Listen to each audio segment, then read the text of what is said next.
But I think the free speech question, I dropped a link into Liberty Unyielding piece from my colleague Hans Bader, who gives the First Amendment case. And I think that that's a line of attack that they've tried in the New York Times and elsewhere. And it's just, I mean, it's absurd. The government does not have a right to free speech. We have a right to free speech as American individuals against the government. The government can't say whatever it wants. And in fact, as legislators, you are duty bound to constrain the speech of government, to have a correct speech and right speech that reflects the value of voters. I mean, it's just completely totalitarian to say that the government has the right to unlimited speech. You should ask your Democratic colleagues to say, okay, great. Well, should we have a training session mandatory for all New Hampshire state employees on 10 reasons why abortion is always evil and wrong? Well, they're going to say, well, no, you can't say that. You can say, well, why? It's not appropriate in the workplace. And that's really what I think the key is you as legislators decide what is appropriate in the workplace.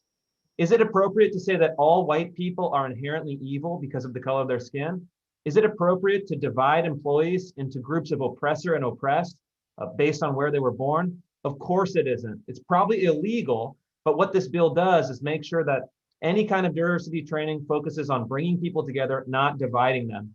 And then the second point is that the 14th Amendment, which provides protection against discrimination, outweighs the First Amendment. So you don't have a right to say anything you want. The state does not have a right to discriminate against people or use discriminatory speech. So you just have to say, hey, look, the 14th Amendment outweighs the First Amendment. The government doesn't have unlimited First Amendment rights. And with schools particularly, the Supreme Court has ruled repeatedly that you can restrict curricular speech without restricting free speech. Again, in fact, it is incumbent upon you as legislative leaders to craft the kind of programs and policies and government official speech that is both legal and consonant with your values. So don't be fooled by the free speech argument. It's flimsy at its core.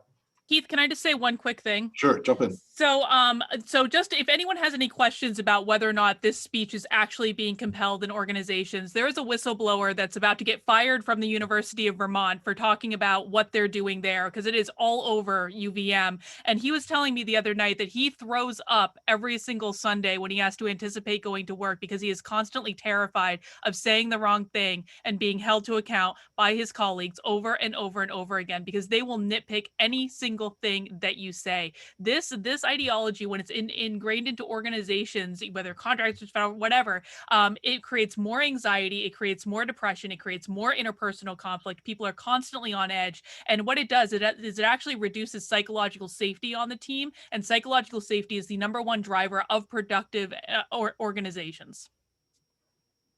That's all. Great. Yeah, and we'll throw a link to that video in the chat. I'll do it as soon as I can pull it up, unless someone else has it. But that was a recent whistleblower from the University of Vermont. And going back to this free speech, the compelled speech issue, I thought it was interesting in his comments.